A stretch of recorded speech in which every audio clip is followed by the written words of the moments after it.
So I have an announcement. Jenna's very worried about everybody's bedtime and would like us to get started on time.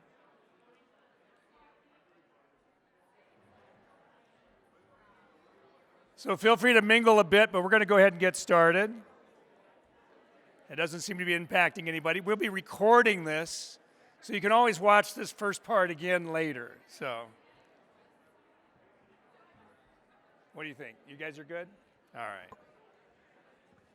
Well, thank you so much for joining us this evening. I hope everybody had a great day on the slopes and enjoying the food and beverages over here to the side.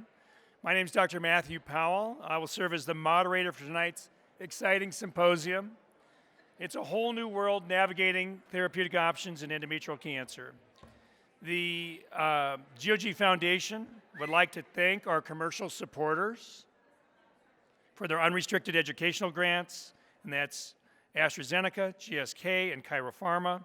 And thank you so much for supporting this symposium, and really thank all the audience members for supporting the symposium. Getting you out tonight, I know many of you are exhausted, different time zones, all those things. But let's go ahead and get started. We'll begin with speaker introductions, and I'm happy to introduce my friends and colleagues.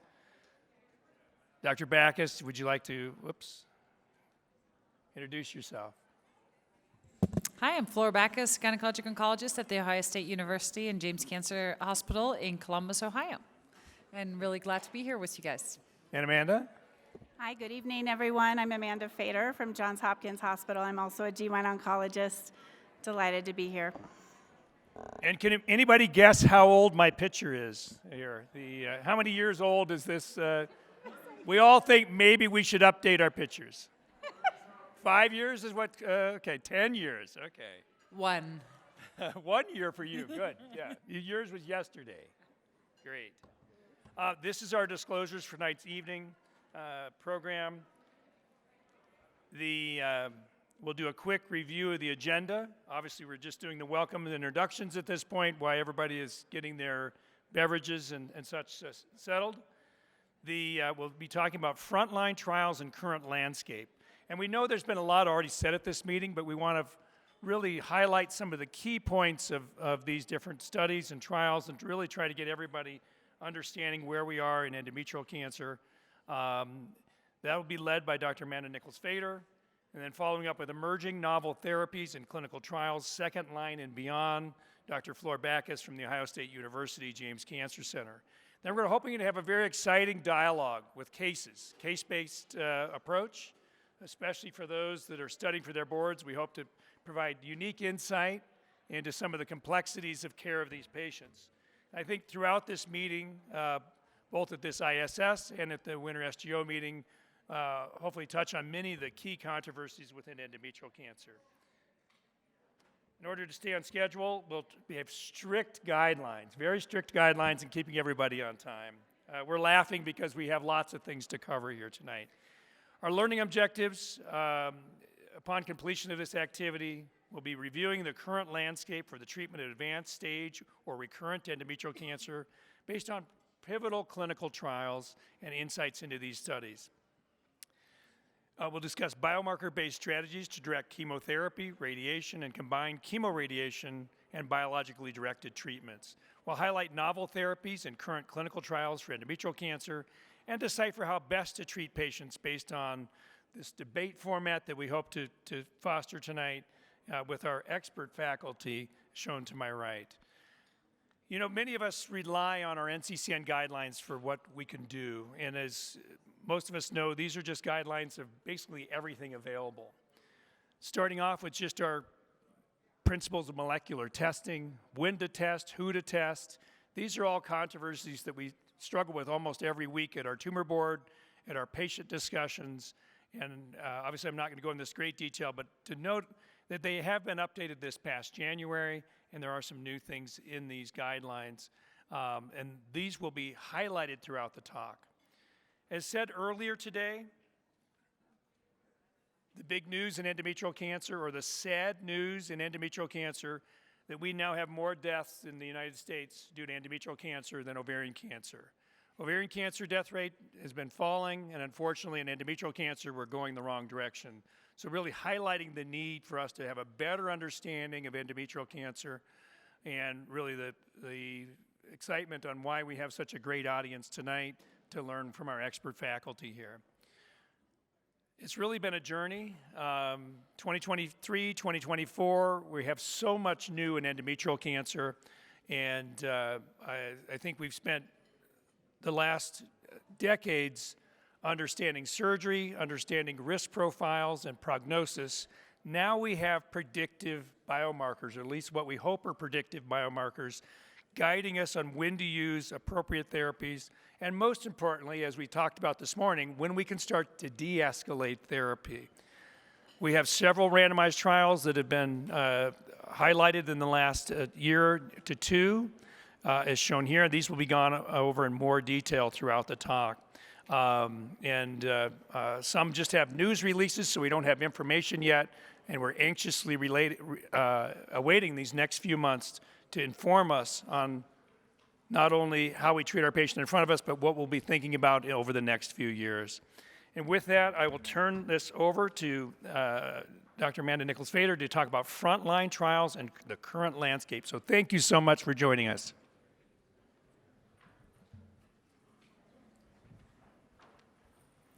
All right. Hi, good evening, everyone, and it's a pleasure to be here with my friends on stage, and I'd like to thank the GOG for this very kind invitation.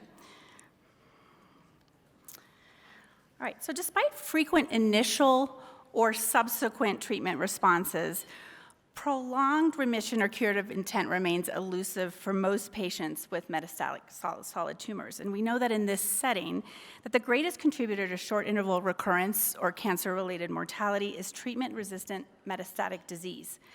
This is no different for endometrial cancer, as most patients with measurable advanced stage or recurrent disease will experience 5-year overall survival rates of only 15 to 20%, as you all know.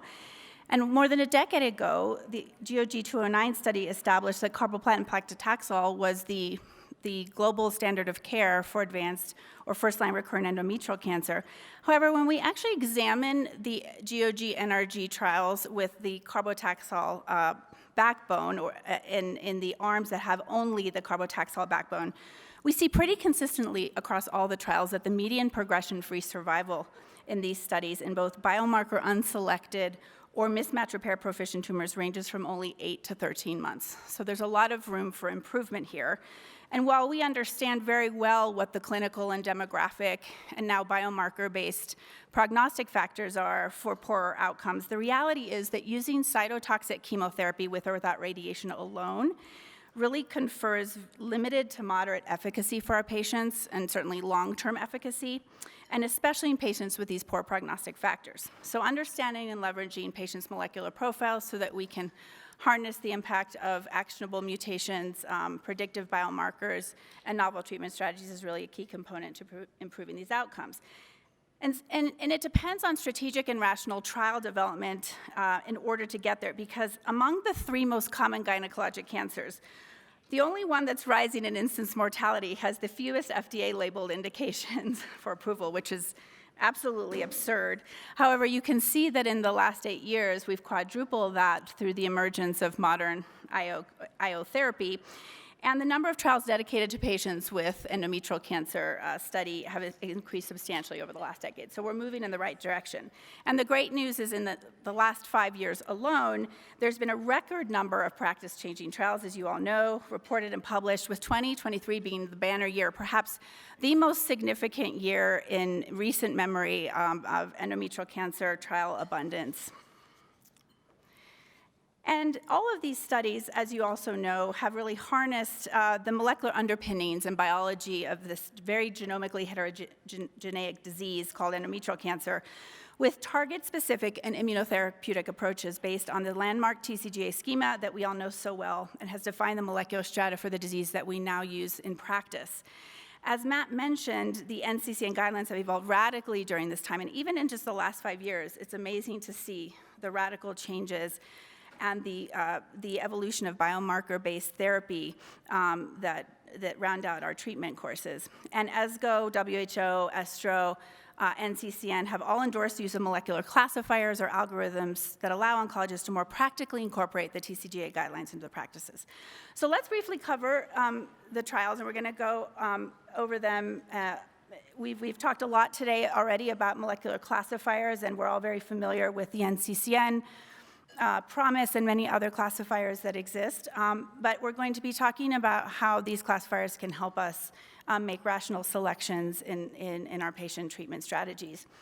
So my talk today is to appraise the current clinical trials landscape in the treatment of advanced endometrial carcinoma, review how novel treatment approaches basically are utilizing tumor-selected biomarkers and ushering in a new era of precision-based therapies. And we're going to focus primarily on adjuvant and first-line metastatic recurrent, and discuss where we go from here in practice and trial design.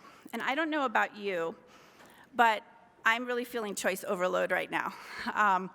This is actually a psychological phenomenon that's been studied, that when someone is presented with too many choices, even if they're all fantastic choices, that it becomes a paradox or paralysis, if you will, and it makes it much more difficult to decide what to do. And so we hope that through this panel and discussion today, we might be able to help alleviate some of them.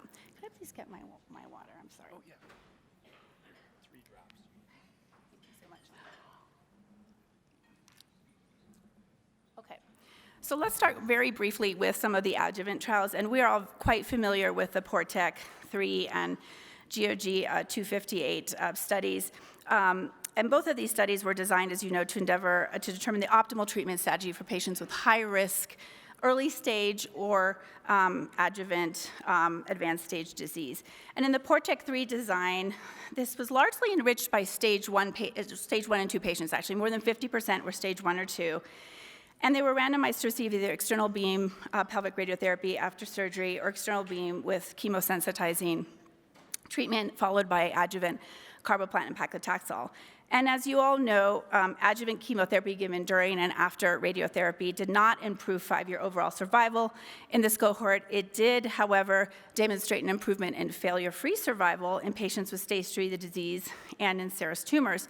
But again, fewer than 50% of patients on this study had advanced stage disease, so something I really want you to keep in mind here, because I believe the more definitive trial that helps us answer what to do in the setting of adjuvant advanced stage disease is GOG 258, which studied newly diagnosed stage 3 and 4 patients, or patients with 1 or 2 stage serous clear cell carcinoma with positive cytology, and asked the question, post-GOG 209, is carboplatin paclitaxel alone enough in this population, or does the addition of chemosensitizing radiation and this regimen confer better relapse-free survival and overall survival?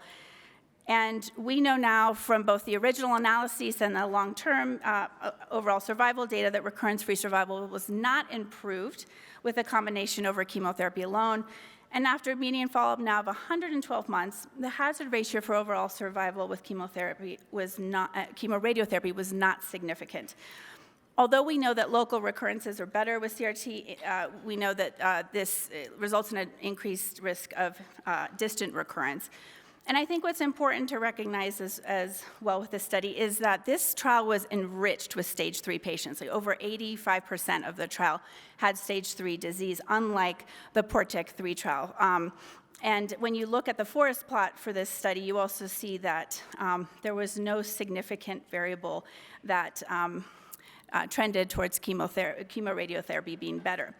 What is really interesting about these trials, too, that helped inform a lot of the randomized phase 3 trials that came after were the important molecular analyses that were performed. The PORTEC 3 performed a TCGA and a post-hoc analysis of its data, whereas this really interesting molecular analysis of GOG 258 performed by Dr. Clemens and Secord and team using the PROMIS algorithm also was quite provocative.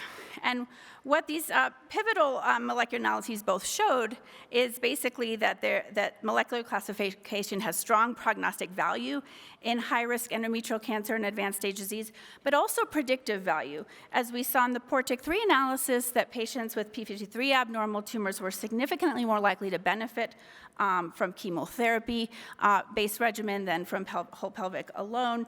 Whereas conversely and provocatively, the 258 analysis kind of took the radiation question and put it on its head a little bit and found that in patients with wild-type p53 tumors, there may be a benefit in those patients to the addition of radiation, and they're not as likely to be chemosensitive.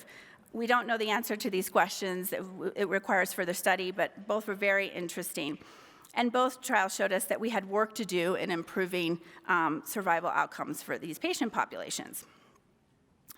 And now, the subsequent trials that followed after this then took these molecular data and looked at the question of, okay, carbotaxol alone, with or without radiation, is not giving us long-term remission in these patients or cures. What else can we be doing? And so the add-back trial design really took hold here over the next 10 years. And we started seeing targeted immunotherapies added onto the carbotaxol backbone to see if that would improve outcome. And one of the first trials that did this was GOG-86P, which many of you know Dr. Agajanian led, and this is a phase 2 randomized study of patients with stage 3 or 4A measurable disease, stage 4B or recurrent measurable or non-measurable disease who had received no prior chemotherapy. And we're randomized in this phase 2 study to a platinum-based arm with different targeted strategies. And 2 of those arms, arm 1 and 3, had bevacizumab included in that. And although you may also well know that, unfortunately, there was no significant survival benefit seen for any of the arms when compared to the historical control arm of GOG-209, what was peculiar was that in arm 1 of the trial with the carbotaxol bevacizumab, an overall survival benefit was observed. And in looking at that data and additional translational data by Kim Leslie and others, acknowledging that p53 abnormal tumors maybe more angiogenic, they decided to do a translational study to study this question further. And was there a molecular subgroup that would benefit from the bevacizumab treatment? And in fact, they found in this post-hoc analysis that median overall survival more than doubled in the bevacizumab-containing arms in p53 aberrant or mutated tumors. And that was a survival benefit seen across both of those bevacizumab treatment arms compared to the arm without the bevacizumab. This is provocative, but was ad hoc data. And so why are mutations in p53 potentially relevant to bevacizumab and chemotherapy sensitivity? Well, it has to do with cell cycle abrogation and angiogenesis. And we know that cells that are mutated with p53 lack some of the normal cell cycle checkpoints that prevent DNA repair, and this makes them very vulnerable to cytotoxic chemotherapy. But it also, they also confer vulnerability to anti-angiogenics because mutated p53 enhances VEGF expression in tumor angiogenesis. And so keep that in mind. We're going to bring that back to the discussion a little bit later. But this potentially showed us that p53 was a predictive biomarker for bevacizumab response in this population. But we know the reality is that most patients with advanced or recurrent endometrial cancer have NSMP, or no specific molecular profile tumors based on the TCGA criteria. These are often mismatch repair proficient and p53 wild-type tumors. And so we want to make sure that we're also thinking about trial design in this population. And this is where the drug selinexor came in, and the GOG 3055 SIENDO trial was performed.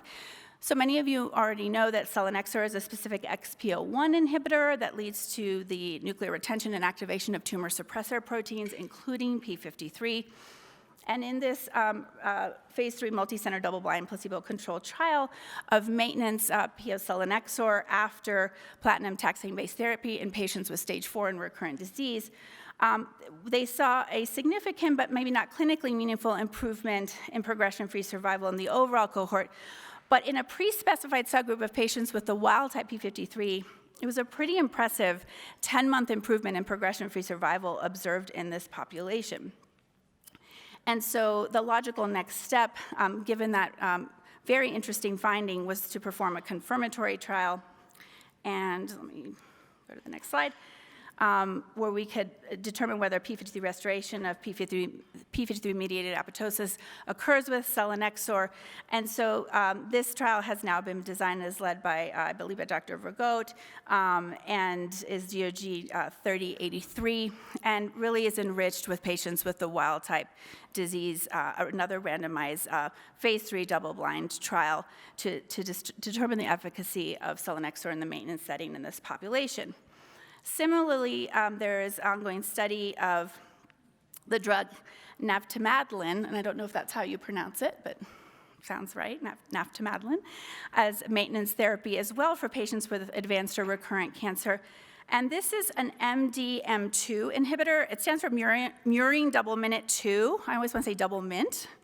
And so in this population is another oral MDM2 inhibitor, and we know that MDM2 is an important regulator of P53 and promotes oncogenesis in wild-type P53 tumors. So by restoring P53 activity to drive apoptosis of the wild-type cells, you can potentially see improved outcomes. And so this study is led, this is GOG 3089, and both of these trials are actively recruiting. It's led by Dr. Cloven. And basically, this study has two parts. Part 1 will evaluate the safety and efficacy of 2 different doses of the drug alongside an observational control arm. And then the phase 3 naftamadlin dose that's determined in part 1 will move on to part 2 to evaluate the efficacy and safety of this compared to placebo. So that's the story right now on P53 aberrant or wild-type tumors. Let's now move on to HER2. Something near and dear to my heart. We know that a variety of endometrial cancer carcinomas are HER2 positive or aberrant, overexpressed, or amplified, or mutated. Uterine serous carcinoma is the subtype that's been most studied and confers an expression or amplification rate of about 30%. But clear cell cancers and carcinosarcomas have about a 20% rate of overexpression of this. Endometrioid tumors, 5 to 10%. So it's important, and clear cell, 20%. So it's very important to study in other tumor types as well. And we know that HER2 functions as an important partner in the heterodimerization of the EGFR receptor family, and it's responsible for cell growth and differentiation. I was fortunate to help lead a small randomized phase 2 trial of carboplatin paclitaxel backbone with or without the addition of trastuzumab, anti-HER2 monoclonal antibody. This was a trial I developed as a third-year fellow at the Vail Clinical Trials Workshop, and it took me about 4 years to get anyone to want to lead this trial. And I know you hear these stories a lot. I have to thank a lot of people in this room for helping me get this trial off the ground when I was a young grad and didn't know how to do that. And as I want to call out, is Dr. Secord here? She always tells me this story years later after we published the trial results that she lost a lot of money at Duke opening this trial there, but I'm so grateful but the patients did great, and that was important, and we can celebrate about that now. So I'm so grateful.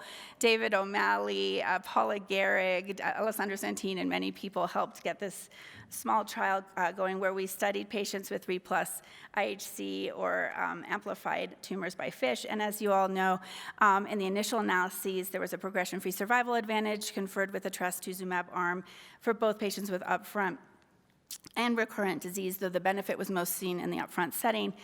And in an updated survival analysis, we saw overall survival benefit as well in the advanced stage setting. Given that this was a small phase 2 and we had improvement in outcomes, but we're still not satisfied as these patients have a very poor prognosis, we want to keep developing trial mechanisms in this space. And one of my favorite humans and research collaborators, Britt Erickson, is leading the GY26 trial, as many of you know. This is open for enrollment.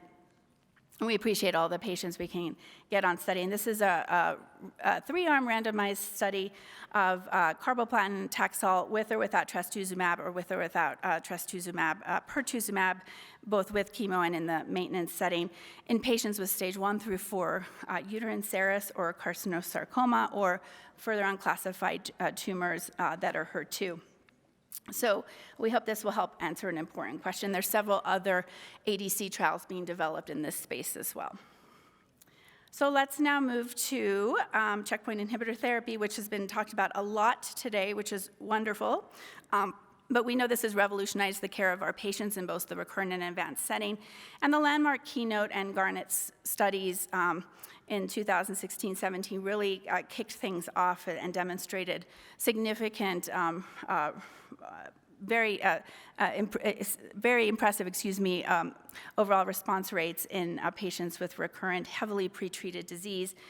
And one of the big questions, this is a slide from Becca Arend, in the era of targeted therapies and immunotherapies, how can we improve response rates to both cytotoxic chemo as well as the immunotherapies? And we know when combined with chemotherapy, this has been shown to enhance antigen presentation, enhance immunogenicity, increase susceptibility to immune attack, and it may make a lot of sense then, of course, to move it to the front line. And so there have been 4, as you know, double-blinded, randomized, controlled, placebo-controlled trials performed, and that all resulted in 2023, and 1 randomized phase 2, all asking the question of how does checkpoint inhibitor therapy added to the carboplatin paclitaxel backbone impact treatment outcomes for our patients. Most of these patients in GY18, led by the wonderful Ramez Eskander, had measurable stage 3 or 4A disease. And in this particular trial, what was really unique about it, as you all may already know, is that it was powered through a parallel cohort design to look for a significant progression-free survival benefit by investigator assessment in both the mismatch repair deficient and mismatch repair proficient subcohorts. The ENGOT GOG31 Ruby trial led by Matt and Mansur Mirza, also a pivotal trial. And this one, very similar trial design, but included carcinosarcoma as well, and allowed patients to receive treatment if they'd received prior platinum-based therapy after progression after 6 months. And this included the anti-PD-1 dostarlimab instead of pembrolizumab. The ATTEND study design led by Nicoletta Colombo, very similar design as well, but using the anti-PD-L1 atezolizumab. Also with PFS as the primary endpoint, but with a dual PFS-OS endpoint, as was the Ruby trial. And the DUO, of course, the DUO-E study design, which endeavored to answer 2 questions. One, the impact of checkpoint inhibitor therapy in addition to chemotherapy, but how would PARP inhibitor therapy in addition to that impact disease? And we know that p53 mutated tumors have a lot of copy number alterations, and there's quite a bit of not only mismatch repair issues with these tumors, but cell cycle issues that PARP inhibitors will be very effective in. And so this was a 3-arm trial with a 1-to-1-to-1 randomization with 2 primary endpoints, the durvalumab treatment arm versus control arm, and then the durvalumab olaparib PARP inhibitor arm compared to control. And we're going to just briefly go through, this is a busy table. You are all welcome to have any of these slides. This is really helpful for me, again, in choice overload to kind of understand some of the differences of the trials. And I added the MITO N3 trial in the 5th column there. That was a randomized phase 2, much smaller study, but studied the drug avelumab, because I think it's important to discuss all 5 studies and how they impact the field. And you can see, again, that there's a lot of similarities, but differences in the study designs and primary endpoints. GY18 did not include carcinosarcoma, nor did MITO N3. And really interestingly, the choices made by the investigators in terms of eligibility criteria for time since adjuvant chemotherapy, with GY18 and DUO-E requiring a 12-month progression-free interval from prior platinum, whereas the other trials allowed a 6-month interval. And duration of maintenance therapy was also quite different among the trial cohorts. I also wanted to say about the DUO-E trial that we know that many advanced tumors have significant deficiencies in the DNA repair pathways, and so the fact that they powered this to look at both of these arms compared to control was really important, but the important difference here is that they were not powered to look at the difference between the durvalumab durvalumab arm alone and the durvalumab versus olaparib arm. So we'll talk about that more in just a second. And just very quickly, as you all know, the story is very clear in mismatch repair deficient tumors that immune checkpoint inhibitor plus platinum taxane-based chemotherapy confers a significant survival, progression-free survival benefit across every single study. And you can see that the efficacy curves separate very early on in all of the studies. It's quite dramatic. But when we look at the mismatch repair proficient tumors, it's a little bit of a different story. While we saw some potential benefit in the RUBY trial, we saw that really the only trial that demonstrated statistically significant and clinically meaningful difference in progression-free survival in the pMMR group was the pembrolizumab arm of the GY18 study. Neither the MITO-N3 or the ATTEND trial showed any significant benefit here. And in terms of overall survival benefit, there was none seen in the all-comer populations of the intention to treat populations of RUBY, ATTEND, or MITO-N3. The survival data from GY18 is pending at this time, but we see really promising survival trends, overall survival trends in the RUBY and ATTEND trials. And we look forward to the mature analyses that will result from all of these studies. An important RUBY molecular calcification algorithm was applied and presented at ESMO by Dr. Mirza, and basically demonstrated, not surprisingly, that the majority of patients on this trial had NSMP profiles. About a quarter had P53 aberrancy, and a quarter had mismatch repair deficiency, and very few had POLE. And not surprisingly, the POLE group did great no matter what arm of the trial they received. But in a fascinating turn of events, what we hope to see is that in the P53 mutated tumors, there was significant benefit conferred by adding the checkpoint inhibitor to the chemotherapy. And I'd like to point out that the dostarlimab from the RUBY trial is the only currently FDA-approved indication for deficient, mismatch repair deficient endometrial cancer in the United States right now. We hope that there will be several additional FDA approvals that are forthcoming, but this is the only one that is currently FDA approved. The other things that they reported in their molecular analyses was consistent PFS benefit seen in histologic groups with the longer-term analysis, mostly conferred in the endometrioid and non-serous and non-carcinoma carcinosarcoma cohorts. And when you look at the forest plot from GY18, it's a little bit different. And this is the forest plot from the pMMR, not the dMMR population, but we saw significant benefit to addition of IO in multiple cohorts based on age, performance status, no prior radiation. Endometrioid and serous tumors both appeared to confer benefit in this study, and very interestingly, non-Hispanic Black women as well, which were enriched in this trial, which is obviously a very, very important cohort to study that tends to have a poor prognosis than white or Hispanic Black patients.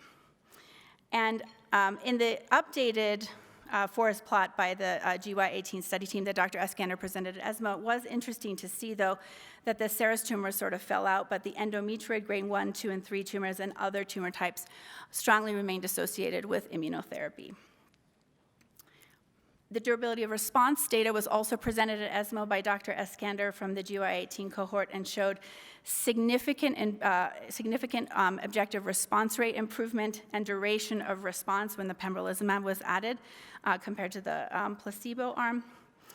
And in even more fascinating turn of events, and contrary to some prior data, methylation status and epigenetic status of these tumors did not seem to confer a difference in progression-free survival outcomes for these patients, with a robust response seen in both the methylated and non-methylated dMMR population.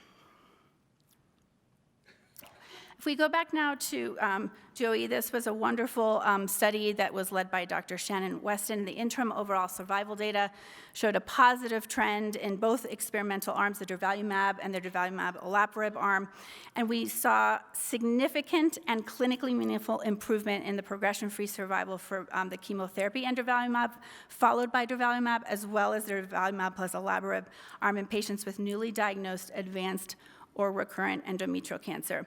And a predefined exploratory analysis suggested that the PFS benefit with durvalumab was greatest in the dMMR subcohort, and that's completely understandable.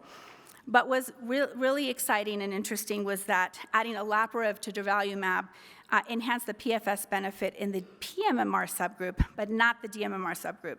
So adding this conferred significant benefit, and we also saw this across PD-L1 positive subgroups as well. Again, because the study was not designed to determine whether there was a progression-free survival difference between the durvalumab arm versus the durvalumab olaparib arm, it's not clear at this time whether this regimen should be used in all comers. However, there's clear benefit being seen for select patients with PARP inhibitor inhibition, and I think it's really, really important to continue to study this question. And this is a subgroup analysis demonstrating, again in the pMMR cohort, the significant benefit of durva and ola across multiple disease sites, proficient and deficient tumors, homologous recombination repair mutation profiles, and PD-L1 expression. And I'm just going to wrap up with two more trials here.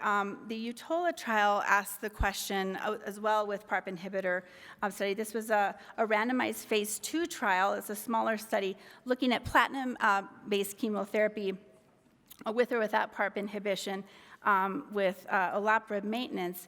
And unfortunately, it didn't achieve its progression-free survival or overall survival pre-specified endpoints. And in fact, in the overall survival data showing that the curves are actually going in the wrong direction. And we really look forward to seeing how those curves mature, because as we know from the ovarian cancer story, that PARP inhibitor does confer latent lethal toxicity, and it's rare but important to consider MDS and AML. And so the mature data coming out of DUO-E as well as UTOLA is going to be really important.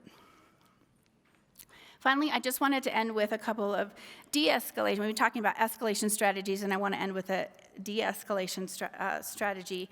The LEAP-001 trial, the ENGOT-9 trial that we're all very familiar with, is a phase 3 randomized open-label study of pembrolizumab plus lenvatinib versus chemotherapy for first-line treatment of persistent, recurrent, or metastatic endometrial cancer. I know that Flora is going to talk about this a lot.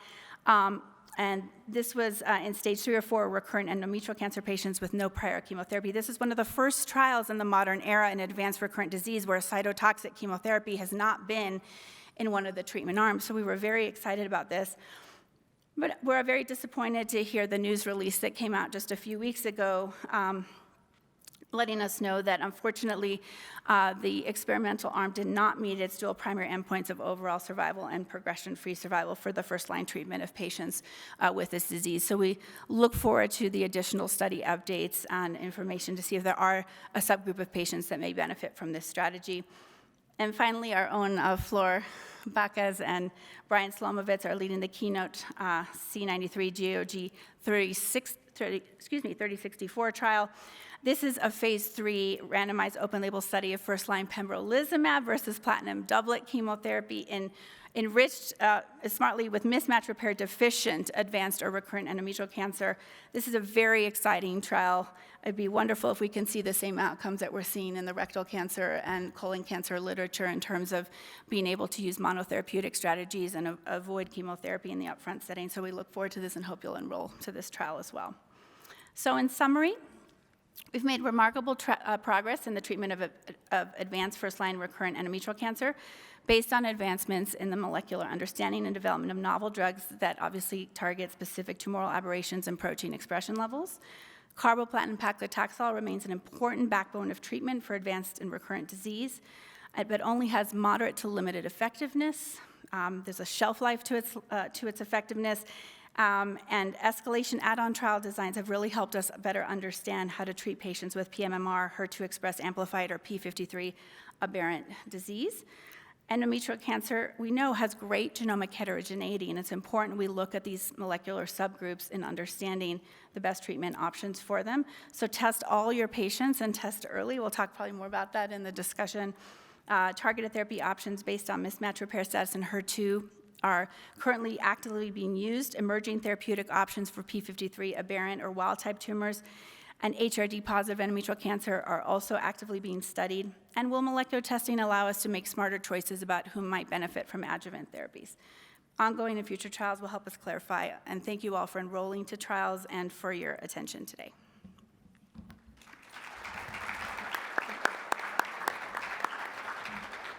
Again, we're going to be saving our questions to the end here, but I want to turn it over to Dr. Flora Backus, who will be enlightening us greatly on emerging novel therapies and clinical trials, second line and beyond. Thank you. All right. So yeah, I'm going to go through this a little bit fast because we really want to make sure that we have time for questions and for discussions at the end. So we'll be focusing on recurrent disease, second line and beyond, and mostly focusing on those targeted the biomarker-driven therapies, because we know that these chemotherapy, the single agent, I didn't show a table in here, but those response rates about 10 to 15%, maybe a little bit higher with weekly paclitaxel, but overall pretty poorly.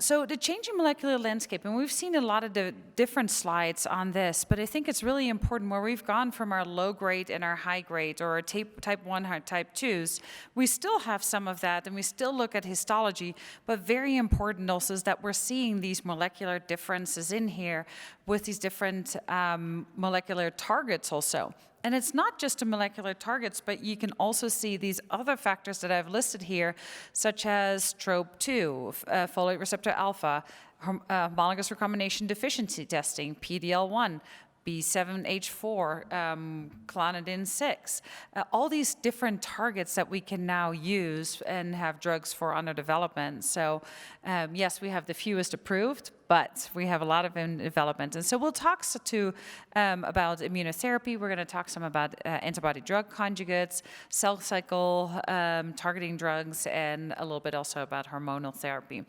Disclosure, my biggest disclosure is that I cannot discuss everything. So if I forgot your trial or drug that you have under development, by not any bad intentions, but it's just not enough time. So Keynote 158, we know this trial very well. Just want to highlight pembrolizumab, 200 milligrams Q3 weeks. And that was treatment for 2 years. And this was in the endometrial cancer patients who were enrolled in cohorts D and A and K.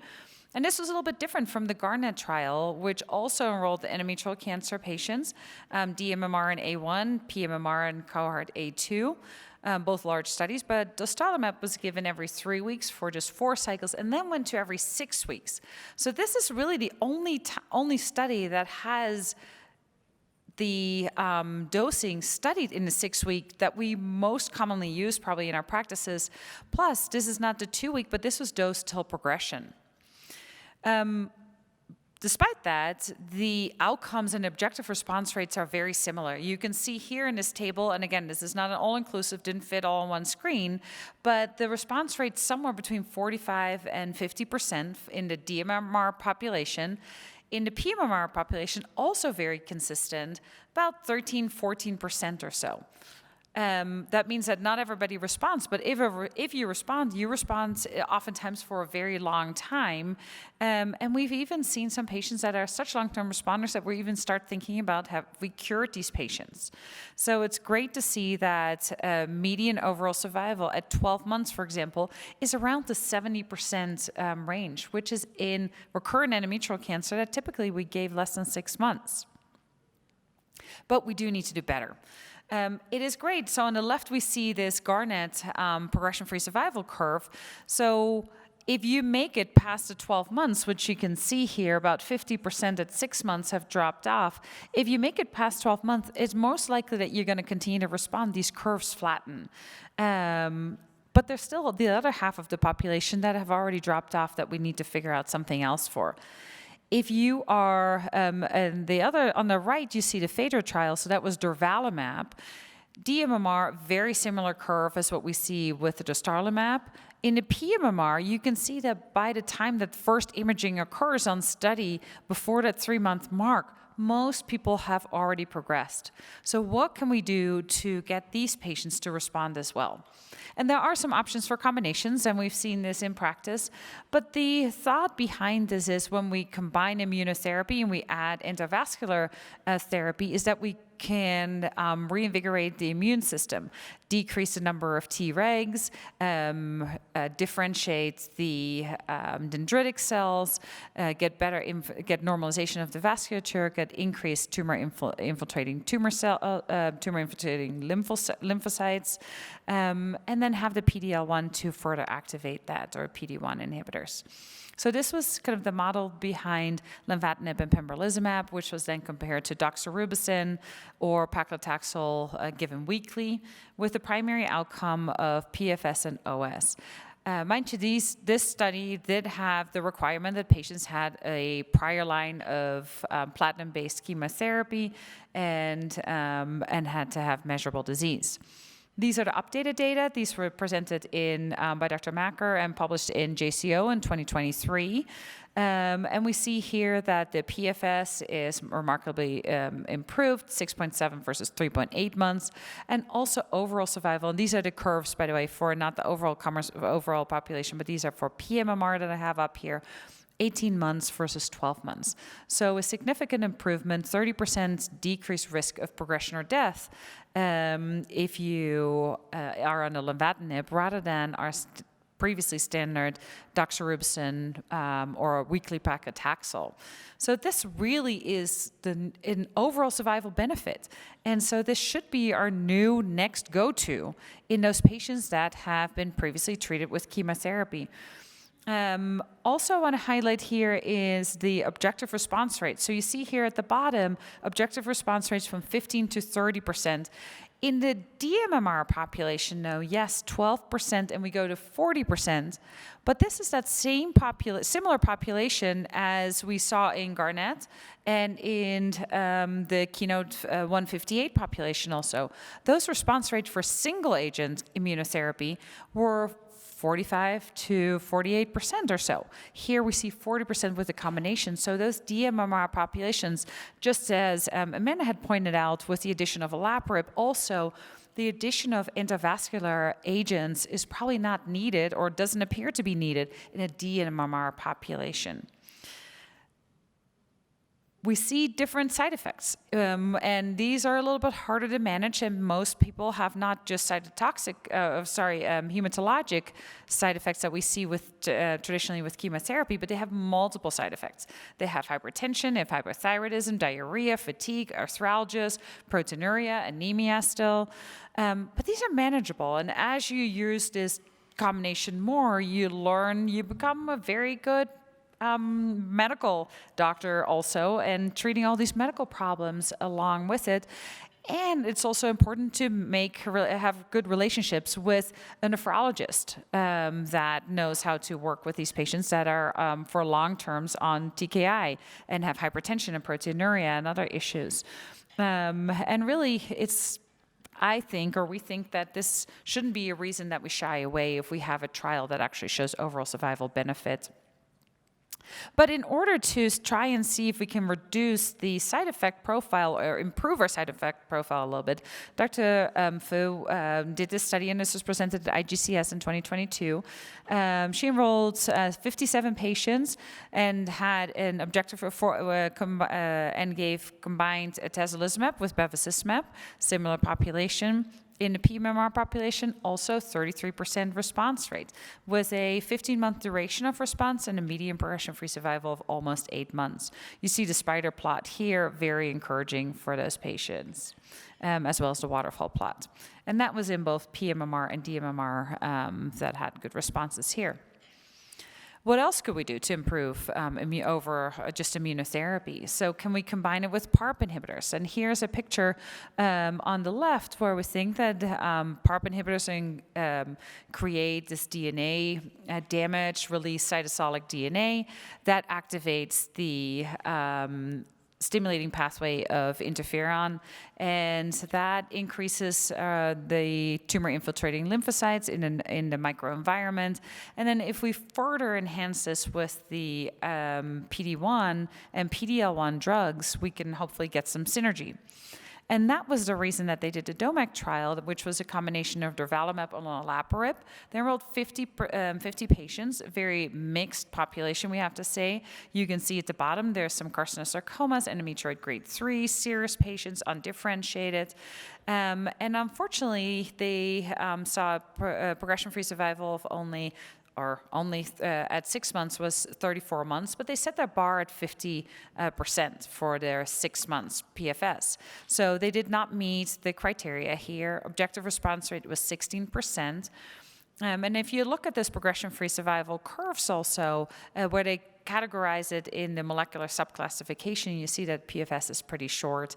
And even in the P53 abnormal population, where we think that maybe PARP inhibitors would maybe more effective, we see still very short progression-free survival here. So not quite ready for prime time here.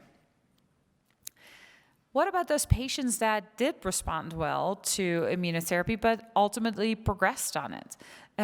What can we do with this? And there's actually very little data in endometrial cancer on IO after IO. But Stephanie Leroy did this really nice study of nivolumab with cabozantinib, which is a TKI that targets MET, VEGF receptor 2, RET, and AXL. And that compared that in arm B to nivolumab. These patients were allowed to cross over. In the original arms, 94 versus 100% for mismatch repairs, microsatellite stable, mismatch repair proficient.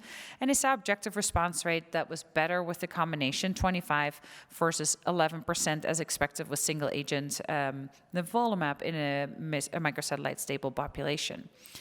Interesting in this cohort also, they had 20 patients who had prior IO.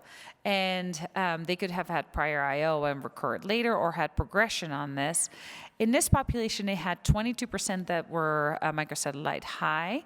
61% had more than 3 prior lines. The objective response rate in this population with post-IO had a 25% objective response rate when you had the combination of nivolumab and cabozantinib. So again, this seems to be benefiting these patients. So arm C, the orange bars are those that had prior IO, and the blue bars were the ones that crossed over. And you see that some of these patients are also long-term responders. In other disease types, they have looked at this. Renal cell cancer, melanoma, lymphadenant pembrolizumab after IO with progression on IO has been studied in larger cohorts. Renal cell cancer, very effective, 62%. In melanoma, these were all patients that had progression on a single agent IO, also 21%. And as Dr. Erickson brought up earlier already, Dr. Rose presented a cohort of 8 patients with dMMR that received lenvatinib pembrolizumab after progression or stable disease on single-agent immunotherapy with an objective response rate of 75%. Now, these are cohorts. These are not well-controlled single-arm phase 2 studies. These are clinical scenarios, and so, but we need to study this more. Morton et al. Also from our institution looked at 11 endometrial cancer patients, 8 dMMR and 3 pMMR, with an objective response rate of 54 after they had prior variety of either single agent or combination immunotherapy after progression on immunotherapy. An ongoing trial is GY025, which kind of capitulates on the activation of the T cell in the tumor microenvironment by the PD-1, PD-L1 pathway, but also trying to get it into the earlier phases, in the earlier stages of T cell activation by targeting CTLA-4 and combining this. So for those patients, if you have patients that have recurrent dMMR, they can have measurable disease or non-measurable disease. They can also be chemo-naive. Those patients are also allowed on here. So those patients that are not really interested in getting chemotherapy, they're allowed to go on, or those that already have had one prior line of platinum-based chemotherapy. So definitely consider enrolling. So Dr. Haidar Mahdi is doing a great job leading this trial. And another trial that's ongoing is the GRISE 3038 or Podium 204 trial. This has a variety of arms with immunotherapy. Retifanlimab is the anti-PD-1 antibody. And you can see here also there are several arms, Arm D and Arm F, that allow prior IO, either combined with an FGFR inhibitor for those patients with an FGFR 1, 2, or 3 mutation or alteration. And then in Arm F, this is a combination of their anti-PD-1 antibody combined with an anti-TIM or anti-LAG antibody here. So triple chemotherapy for those patients who previously progressed after or on an immunotherapy. And then the biggest changes, and we've heard a lot about this today already, but antibody-drug conjugates in endometrial cancer. So for the learners in the room also, so these are is a special class of drugs that is an antibody that has a very high affinity for tumor antigen. And those tumor antigens are specific to the tumors and usually very low expression in normal cells. So then that can be internalized into the cell and then deliver this very high cytotoxic payload into the cell and cause the cell death, depending on the mechanism, through microtubule disruption or DNA intercalation, but oftentimes also released into the tumor microenvironment, causing this bystander effect. So targeting HER2, this is a slightly different slide than we've seen before, although some similarities. There's 3 that are currently in development, and HER2 is such an important antibody. We see the prevalence in uterine cancer about 25%, up to about 40% or so, but 75 to 90% of the uterine serous carcinomas have a TP53 alteration. That can be tested with NGS, IHC, or FISH. And there's TDXD, we have DB1303 or a BNT, and excuse me, this says 232, it should be 323, which are both topoisomerase 1 inhibitors, and then TDM1, which works a little bit different. It's a microtubule inhibitor derived from maytansine. And looking at that Destiny Pan tumor, we've seen this slide before. These are small cohorts, so we still have to go to the larger trials. But these early results are very encouraging. We see 22% of the patients had prior anti-HER2, a high number, about a third of the patients had 3 or more prior lines. And the objective response rate was 57% in the overall cohort, almost 85% in those patients that were IHC 3+. Overall, pretty well tolerated, but still a 10 to 15%, as was pointed out earlier by Dr. Richardson as well. These new side effects, as we went through with lenvatinib pembrolizumab, we now have to learn more about what to do with these side effects from the ADCs, the ocular side effects that we've seen with some of the drugs in ovarian cancer and cervical cancer already. Here also we see 10% pneumonitis and interstitial lung disease. Fortunately, the majority are low grade, but they can be fatal. We also saw still some alopecia in this cohort. And I want to point out also the overall survival. Yes, it's a small number of patients, only 13 patients with IHC 3+, but those patients had a median overall survival of 26 months, which is quite a bit longer than we've seen in any previous study in endometrial cancer. The same drug was also used in carcinosarcomas, and those were divided in high carcinosarcoma, HER2 high and low, and they saw responses in both of these drugs. Interesting also, talking about pneumonitis and interstitial lung disease, that was seen in 9 or 27% of the patients. And that is still, there was a different doses also, but there were some grade 3s in here. And more severe. And interestingly, this was in Japanese population, and they've seen similar things in breast cancer also, that the rate of pneumonitis and interstitial lung disease is higher also with in the breast cancer population with the same drug. drug. So definitely something that we need to keep an eye on, but an encouraging option for carcinosarcoma patients who are HER2 positive, whether that's 1, 2, or 3 plus. This is under development. This is an ongoing trial, BNT323 or duality trial DB1303. So these are the results that Dr. Moore presented at ESGO just this past year. 32 patients that were enrolled. Not all were evaluable for response at the time of presentation yet, but these were heavily pretreated. Almost 60% had prior IO, which is really the climate that we're going to be in. Most patients are going to have prior IO when they get to the recurrent setting. 38% with prior anti-HER2. Good division, good minority population enrolled here as well. And we see that there was a 58%, which not all of those responses were confirmed at that time, but a very encouraging response rate with a very manageable side effect profile. Targeting the folate receptor, 64% of the patients with endometrial cancer have folate receptor alpha expression. There are 3 that I have listed here that are under development: luveltamab or STRO-002, mirvetuximab, filatuzumab. All have a slightly different mechanism, but they're all still targeting the tubulin and cell division here. This study is early. Only 17 patients were enrolled and presented at the time of presentation by Dr. Pathuri at ESMO at 2023. Luveltamab was given here, single agent, and I know Dr. Naumann also has been working on this drug and been a part of development here.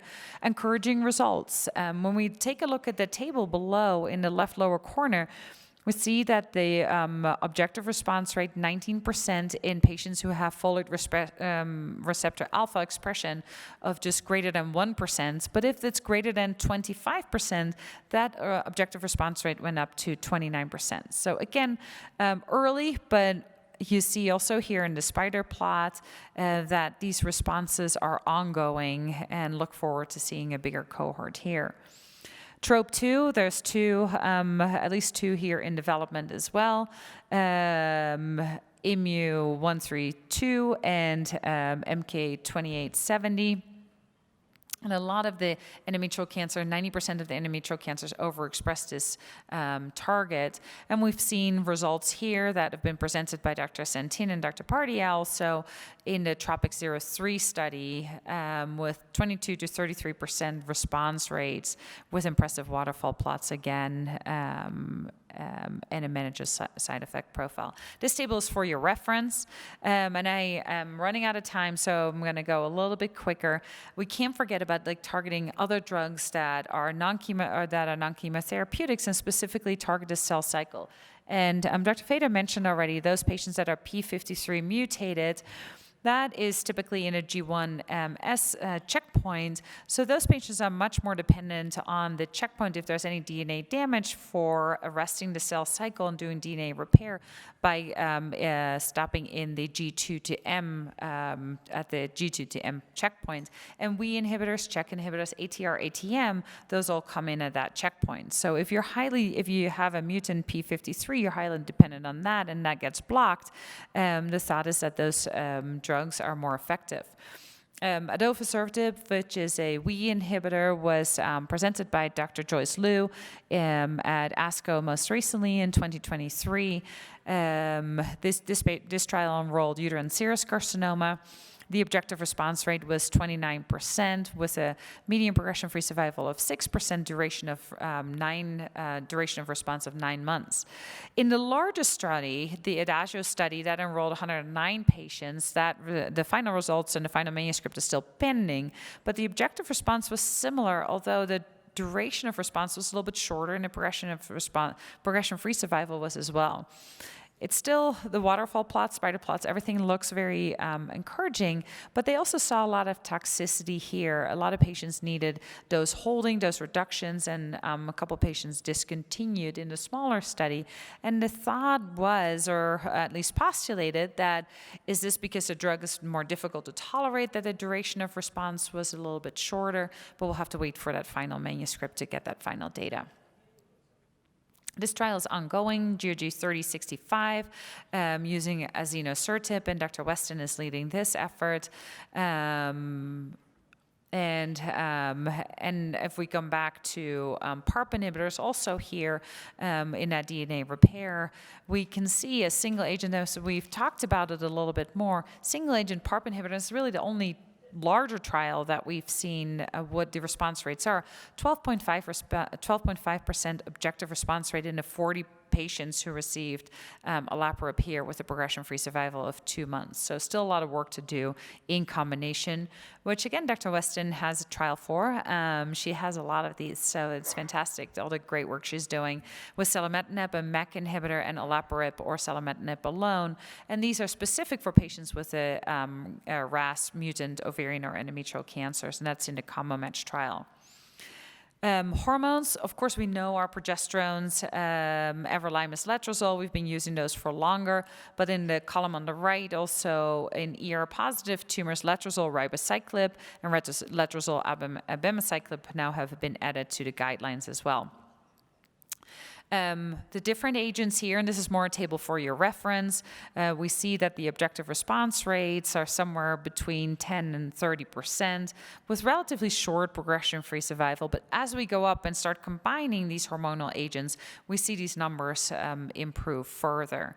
Again, letrozole, if we look at here, everolimus with letrozole, we see when that was compared by Dr. Slomovitz led this effort, in GOG 3007, we see that everolimus letrozole compared to medroxyprogesterone acetate, daily alternating with tamoxifen, that everolimus letrozole was slightly better here. And this was a phase 2 trial, so we have to remember this is not phase 3 data, and overall survival appears to be in favor too. There are other combinations too, fesotersumab with anastrozole. Again, the letrozole alone, though, or anastrozole alone, those all have quite low numbers for their progression-free survival and objective response rates.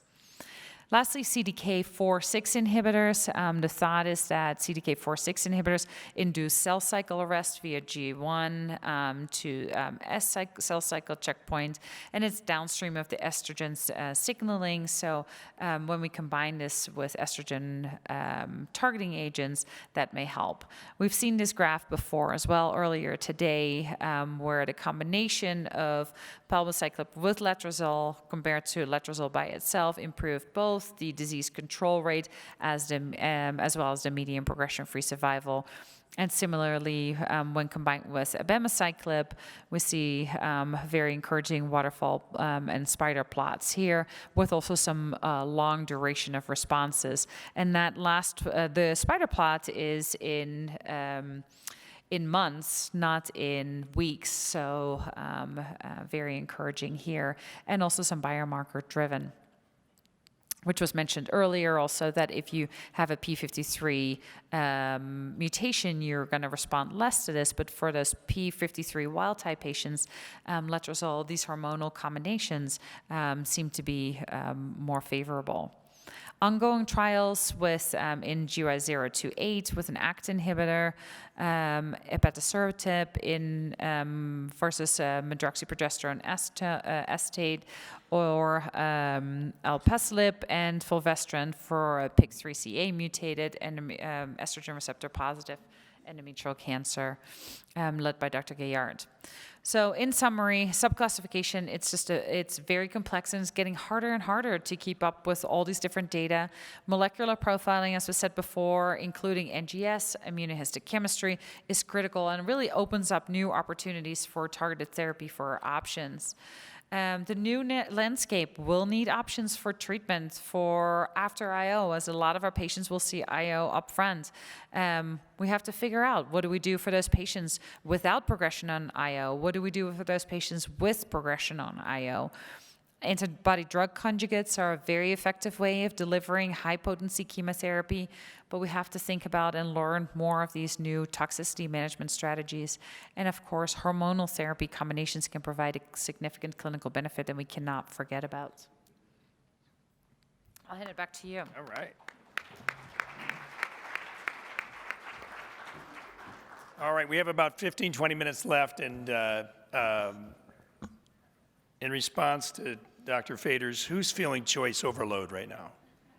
Who feels like, wow, this is a lot of new stuff in endometrial cancer? 5 big randomized trials in the upfront setting, all these things in development. It's fantastic. And we do have a few cases we're going to talk about, but I want to just throw out a little bit of conversation first. And I think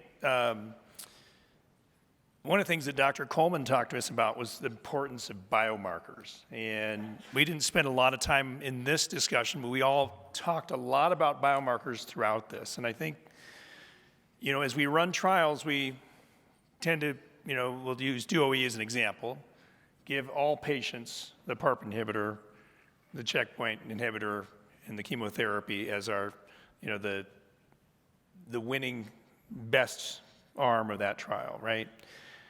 And it looks very compelling, but yet we're cautious because, you know, the statistical differences between, you know, how much more is it adding? And I think when we try to add up UTOLA, GY012, DOE, DOMEC trial, how do we sort this out? Is it really what Dr. Coleman told us earlier? The biomarker will lead us in the right way. If we can find the biomarker that predict these patients, because there must be some patients that are really benefiting, is my guess. And I don't know, I'm curious on both of your thoughts on this. Yes, yes to all this. No, I think absolutely a biomarker is needed, and for multiple reasons to sort out which patient is going to benefit the most, but also how we going to keep the cost and the toxicity limited. Like, how can we get these drugs to the right patients without causing extra toxicity, but also just cost to the healthcare system by giving these drugs. Now we're on to $25,000 of maintenance treatment a month, probably if you combine PARP and immunotherapy. We're going to need to figure out which biomarker, and also hopefully find a biomarker that works for all the different drugs and not have a PD-L1 with one score and a PD-L1 with a different score, and an HRD score that is a UTOLA is different from DOE and different from any of the other trials, and probably different from what we see, in Ruby 2. It makes it even harder for us providers, I think, which score do we pick? I think the exciting thing, it's the patients that need our help the most. Those P53 patients, as we point out through all of our data, those are the patients that are really doing the worst. It's our Black patients typically also suffering the most from that. I think our biggest chance to make some big strides are in that population. So it's great to see that we're seeing some positive signals. I think it's the key. And Amanda?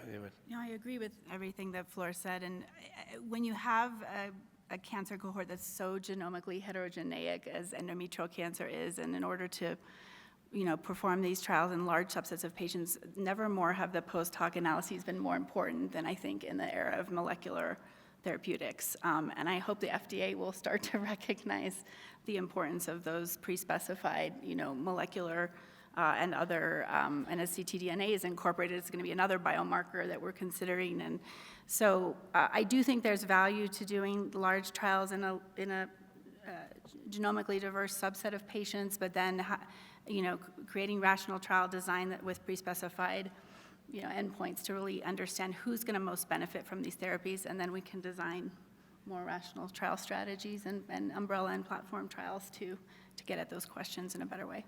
Yeah, I look at selinexor when you think about right. Initial preclinical data would say, well, maybe it's the P53 mutated that are going to do better with this, and then we get the opposite answer. So, and then you find something that really looks very promising in a different way than we suggested. So throwing it out there throughout the whole population makes sense, and then focusing on your hypothesis testing is key, and I think getting those biomarkers developed. We will have time for some questions too, and I think what we wanted to start with a case, and this is a 57-year-old patient with a stage 3C1 or grade 1 endometrial cancer.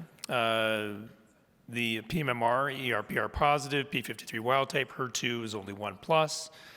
She now has recurrent disease. She was initially treated with adjuvant carboplatin paclitaxel and IO on trial and finished that 6 months ago. And we'll just say she did 2 years of therapy and is relapsing now. Dr. Backus, what would you recommend for this patient? Yes, I know. I wish I would have the right answer yet. I think she has a lot of options here. She has a long, we don't really know how important the platinum-free interval is, but chemotherapy is an option again for her.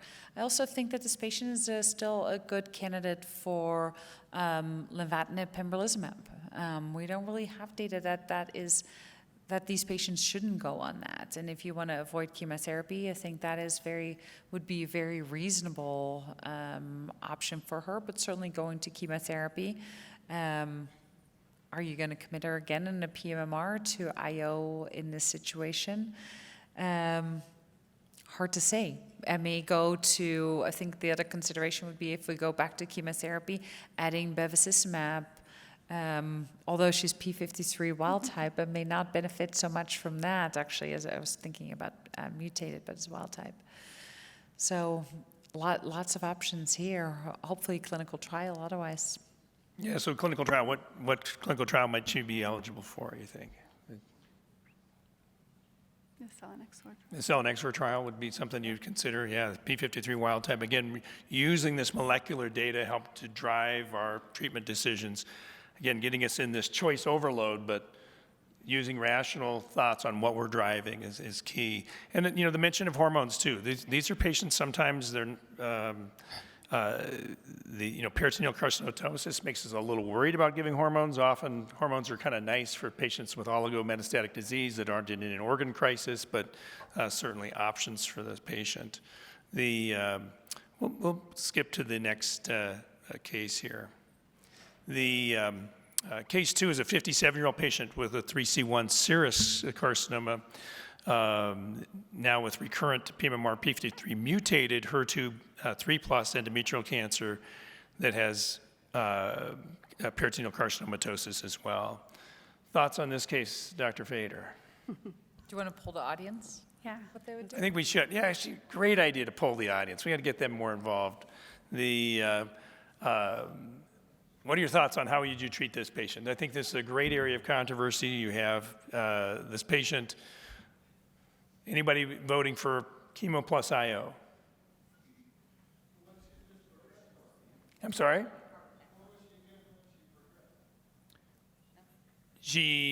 We'll just say that, let's get rid of the recurrent. Let's just call her a new 3C1 HER2 positive, 3+. What's that? You're going to put her on trial. What trial are you going to put her on? You're going to put her on trial. GYO26, perfect. You're going to offer her carbotaxol IO because you have OS data, and otherwise you can consider doing carbotaxol trastuzumab. But personally, I would put her on trial, and if she didn't want to go on trial, give her carbotaxol IO. When she progressed, I'd put her on CDXG. So how many people vote with Dr. Richardson? For what? If you didn't hear fully, it was, if I get her on trial, I'd put her on trial with GYO26 with the trastuzumab and trastuzumab pertuzumab arms. Or if not on trial or didn't want trastuzumab, I think was what you'd said, try IO therapy with chemotherapy. Great. What does our panel think? I think that's very reasonable. The only, and I know I'm biased, but the only thing I would consider here is that when you look at the forest plots from GY18, Ruby, and Attend, none of them show that in the serous or carcinosarcoma subcohorts are they benefiting from the addition of the IO. Now, it's early, the data needs to mature, and we know that we're underpowered to study that question. And so I'd love to pose it to you two as well. I would still consider carbotaxol trastuzumab or carbotaxol IO and do shared decision-making with the patient, but I'm a little concerned about those trends, so. Yeah, and I think before we had the ADC available, it was a little easier question. I think now that you have an ability to give trastuzumab deruxtecan, I think it threw more choices at us, right? Where we have this choice where, as Dr. Richardson said, we can go chemo IO, and if they relapse, I have another strategy for this with HER2 strategy. And I think these make difficult cases from that standpoint. And, after these, what do you go to? Len-Pem was mentioned. We still have our chemotherapy options, which, single-digit response rates often when we look at doxorubicin and weekly paclitaxel. So we run out of options pretty quickly. So it is nice we have a couple. We have more than we had a few years ago, but it's still quite difficult. And any other thoughts from the audience? Is this something you deal with every day, these kind of cases and discussions, right? Yeah. Do you, as a Ruby investigator, how much, if this patient in a P53 mutated, does that sway you one way or another way to put this patient on chemotherapy with IO, or is it not quite time yet, or what do you think? It's early because the data presented at ESMO has not been, published yet. We still are investigating, and there's still reasons to think that that P53 cohort did well. I would sure like to see the other studies come out with their translational science as well. I think one thing we have now is we're getting much faster turnaround. We know we need these cohorts, which I like to call Promise Plus. So not only just the 4 molecular subgroups, but HER2, TMB, get all the other things that we need. ER status, I think, is probably going to be important to get this to help sort out what these contributing factors are, and then add in some type of HRR signal, whether that's the homologous recombination mutations or an HRD-like score, because I think there's going to be further parceling into not just 4 subtypes of endometrial cancer, but probably 10, and to help aid us in how we treat these cancers down the road.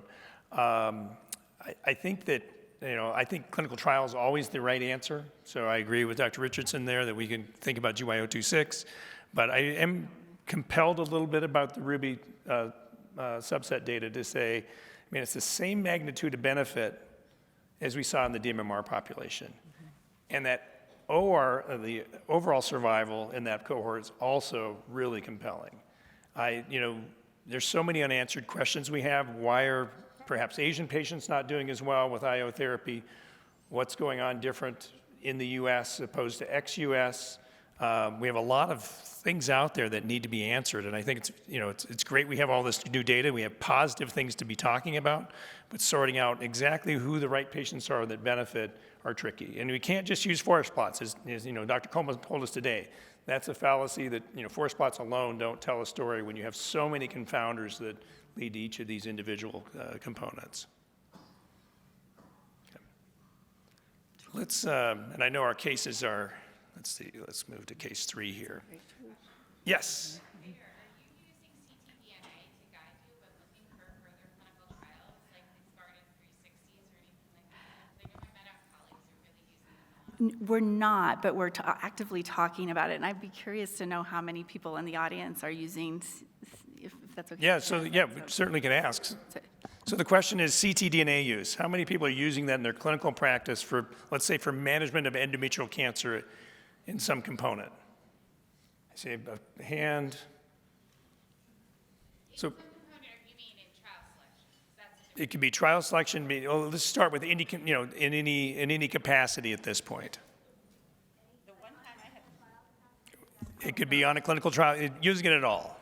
Let's see. Okay. I've used it in order to say, can I stop my IO maintenance? Right, ctDNA negative, and you're like debating, do I stop at 2 years, do I keep going? I don't have any data for that. So does that mean it was positive before, or you're just happy if it's negative? You have to kind of have it, right?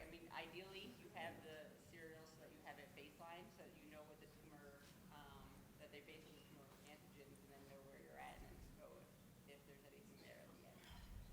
But I think it's well known for certain types of cancers, like they do it for colorectal, they do it for lung, and it's been validated. We don't have that validation in. Yeah, I think I looked at a literature search. There was 80 trials in endometrial cancer with some form of cell-free or tumor DNA analysis, most of all retrospective. It's definitely compelling. We don't use it. I don't use it clinically yet, but Dr. Secord. So we did it on a trial, but there's a lot of abstracts from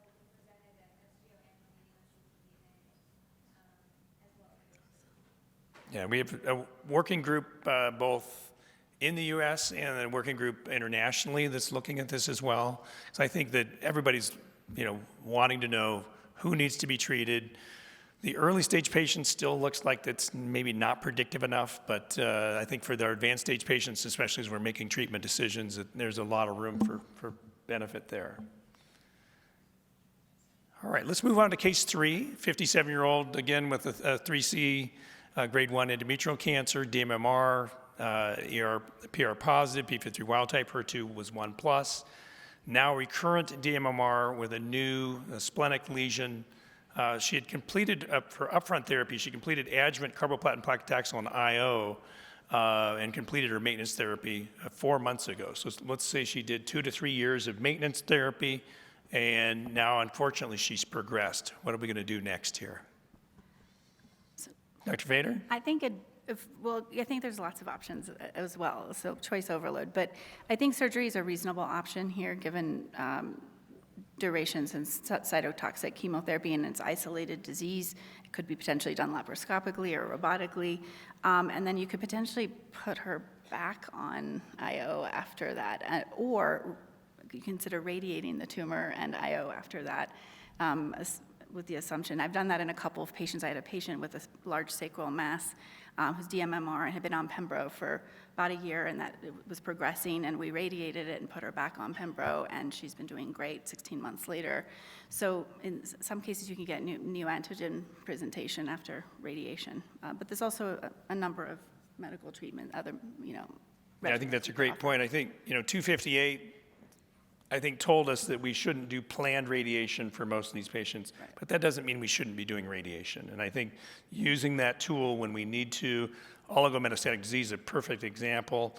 It's really hard. Do we keep the IO going or not? In this situation, I think in a DMR tumor, we have one of the few trials through the NCI with GY025 that allows IO after IO.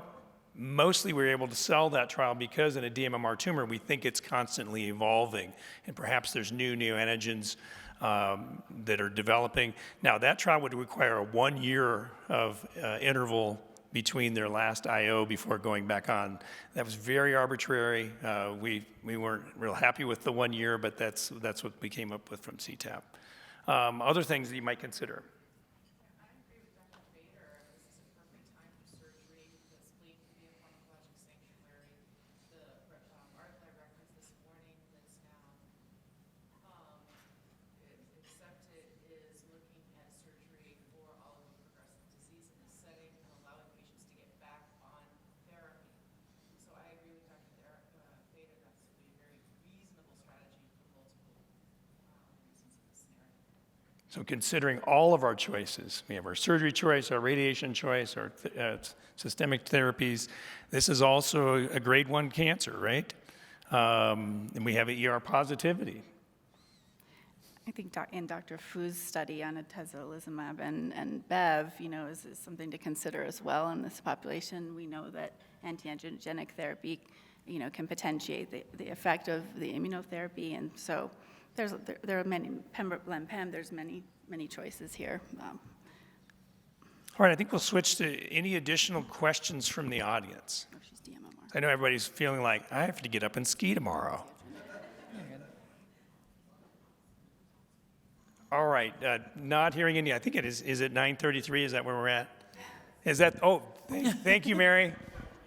My clock keeper back there. Again, I want to thank the GOG and everybody for participating tonight, our sponsors with AstraZeneca, GlaxoSmithKline, and Chiropharma. It's really nice to have a wonderful panel where I really had to do no work, which was wonderful. You guys did all the excellent presentations. The slides will be available. This will be available on the website too to watch later if you have other questions. And really thank everybody so much for coming out tonight.